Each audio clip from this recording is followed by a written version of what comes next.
Hello, welcome to Pike Creek Farm. My name is Renee and I am in the thumb of Michigan, and I like to do videos on canning and baking and cooking and just my life at this stage of life, which is I'm kind of semi-retired. I'm in the thumb of Michigan. I might have already said that, but thank you for joining me today. And if this is your first time, I hope that you will come back. So today I'm going to bring you along. It was a viewer request that I show when I make my sweet and sour chicken. It's a really good and easy recipe. I'll have the link down below, and it's a very versatile recipe. The recipe doesn't have any vegetables or pineapple in it, but I got pineapple tidbits in my pantry, so I'm going to put some of these in. And I have frozen red and green pepper strips from my garden, and I have some fresh mushrooms that I sliced up that need to be used. So we're going to have some vegetable in with ours. And you can use chicken breast or thighs. I have thighs that we're going to use. The first step is to make the sauce. So I'm going to bring you down and we'll make the sauce, and I hope that you like it as much as we do. And I got the recipe from church. We had a potluck, and this is back when chicken breast went on sale, like for 99 or 89 cents a pound at the Mennonite store. And a friend from church went and she bought a lot of them because you had to buy like at least 10 pounds, and she bought like 40 or something. She made a roaster. You know, the big roasters, electric roasters, full of this. And it was so good. And I said, I just love it. So she sent me the recipe. I mentioned it to her last week and she's lost the recipe, so now I have to send it back to her. But I have the recipe written down now for this 15-minute sweet and sour chicken. And you could use pork too. If you wanted to use pork, that'd be fine. So let me bring you down and we'll make the sauce. The sauce is 3/4 cup of white sugar. Here's the sugar. 1/2 cup of cider vinegar, but you could use, I'm sure you could use white. Cider just has a little bit better flavor. I almost used rice, but I didn't have quite 1/2 cup, but rice would be real good in this too. That smells good. 1/4 cup of ketchup.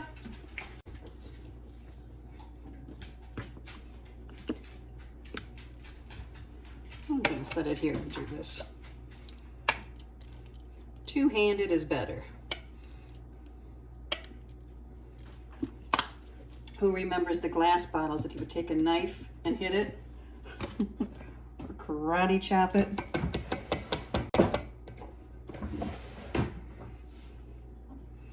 It is Friday here. I didn't have to work today.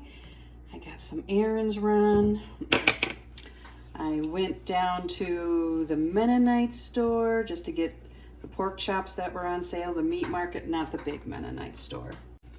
Next, 2 tablespoons of low sodium soy. If you just have regular, that would be fine. 1 tablespoon of sesame oil. Sesame oil gives such a good flavor.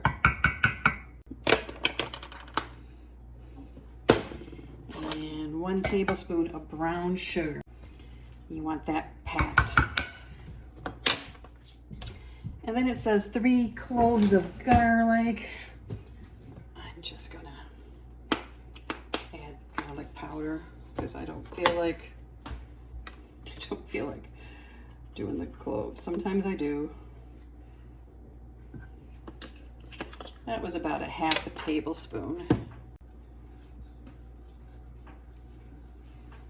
So we're going to mix this up and heat it up.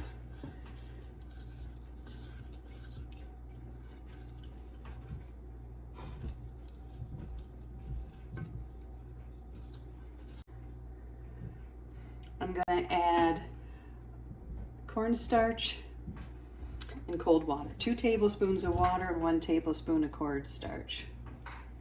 Mix that into a slurry. We'll probably have to stir it again. You want the sugar to melt and everything to be combined. The ketchup can be a little clumpy.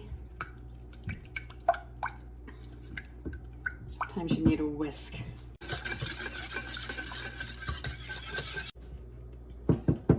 You need 1.25 pounds to 1.5 pounds of boneless, skinless chicken, whatever your choice is. Cut into cubes.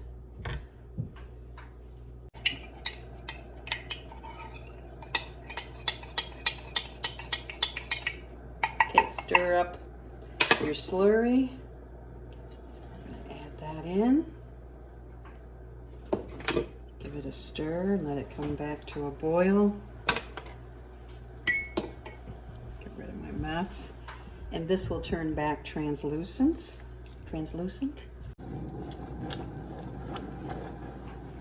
Starting to thicken up.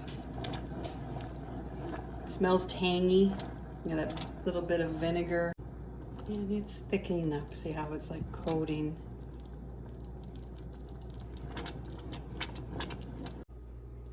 I have oil heating up.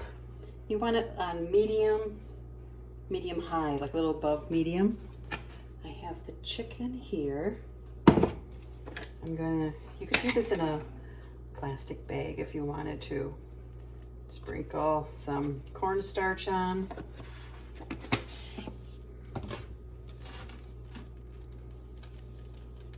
Some salt.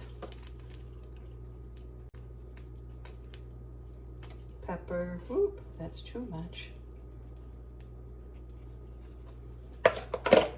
And I put some garlic powder too.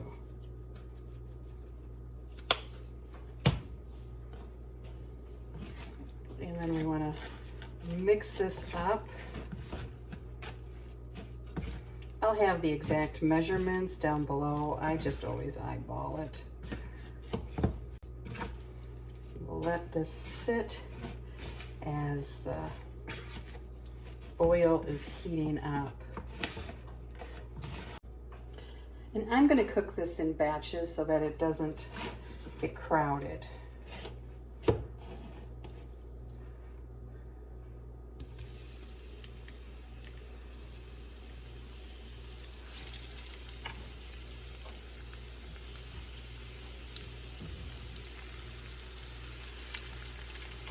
Probably 2 batches.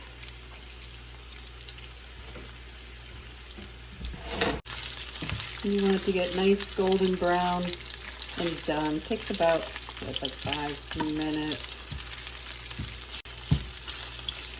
And then I'm going to get a plate with paper towels and put it on that.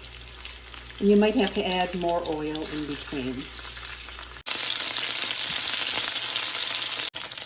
Now we're going to put the rest in, break it up so it's not one clump.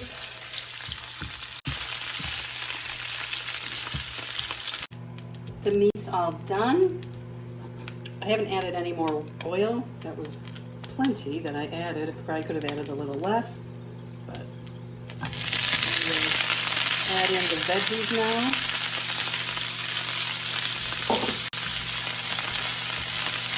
A little bit of salt.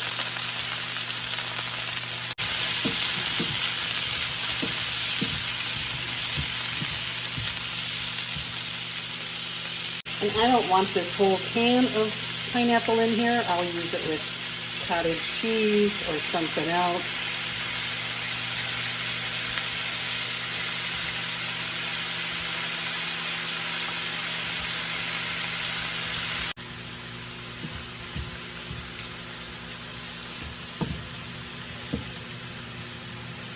Just want to do it till the mushrooms are tender in the middle, cooked. Now we're going to add the meat back in.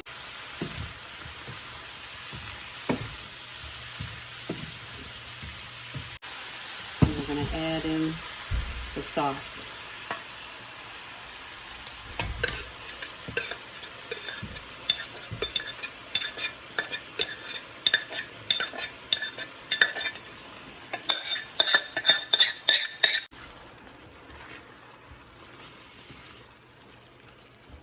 have the rice on cooking. And so once the rice is done, dinner will be served. And it's that easy and fast. Rice is done. I use a rice cooker. I've had it for years. It's Tupperware. I have a little electric one, but it doesn't make enough. But I used to use that at work to heat up things and to make rice.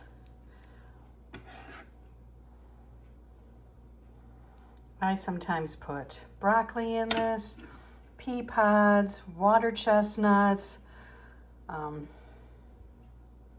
You can put any vegetables you want. When I read the reviews, some people didn't like the smell of it. It's the vinegar. But then they said it tasted really good. So here we go.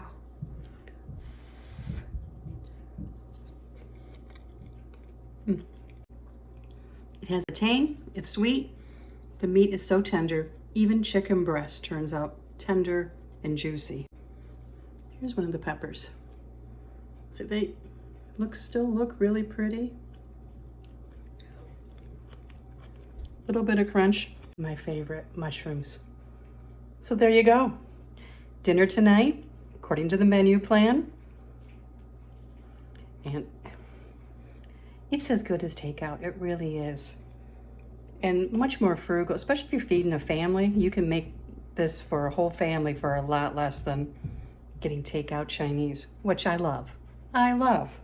Thank you so much for stopping in today. We'll see you next time at Pike Creek Farm.